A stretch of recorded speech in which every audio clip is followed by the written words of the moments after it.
Europe. Il est 7h14, Patrick Cohen. Le vrai faux, Géraldine Wassner, et le lait contaminé qui inquiète les parents. La contamination récente à la salmonelle de 12 lots de lait pour bébés soulève des questions. Comment s'en prémunir? Faut-il stériliser les biberons? Sans doute pour la pédiatre Edwige Antier qui privilégie aussi une autre solution. Le plus bio du bio, c'est votre lait.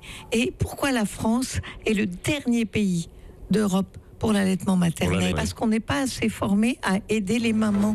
La France, dernier pays d'Europe pour l'allaitement maternel, vrai ou faux? C'est faux. Même si la France n'est pas bien placée, d'autres pays ont des taux plus faibles d'allaitement. L'Irlande est en bas du classement, la Grèce, Chypre, Malte et presque plus personne n'allaite à 1 an au Danemark et en Grande-Bretagne. En France, la dernière enquête périnatale a été publiée il y a quelques jours.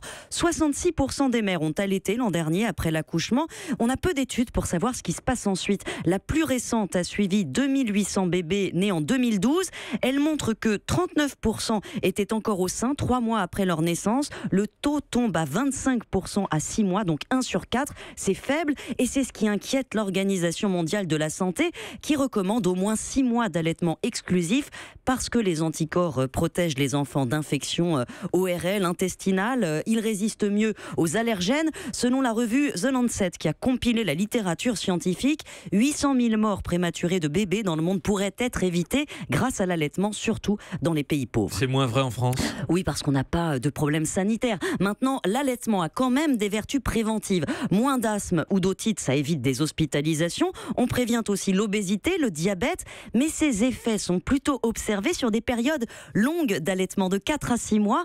Et les autres études qui affirment que ça rendrait les enfants plus intelligents sont scientifiquement très fragiles. On ne sait pas si ces effets sont dus à l'allaitement ou à l'implication de la mère. C'est pour ça, sans doute, que l'allaitement ne progresse plus en France. La formation que critique Madame Antier n'est pas optimale. Un tiers des maternités n'ont toujours pas de référent pour l'allaitement et la société n'encourage rien. La durée du congé maternité, 16 semaines, ne permet pas d'allaiter pendant 4 à 6 mois. Il faut reprendre le travail. Les enquêtes d'ailleurs le montrent. Les femmes qui allaitent plus longtemps chez nous sont soit les étrangères qui ont une habitude culturelle de l'allaitement, soit les cadres, les diplômés, les inactives, en fait celles qui ont les moyens d'avoir un congé plus long. Donc c'est vrai que le facteur culturel est très important, mais il évoluera peu si le cadre ne change pas. 70% des mères norvégiennes allaitent encore à 6 mois, mais avec un congé de 49 semaines à taux plein. Merci à vous, Géraldine Wassner.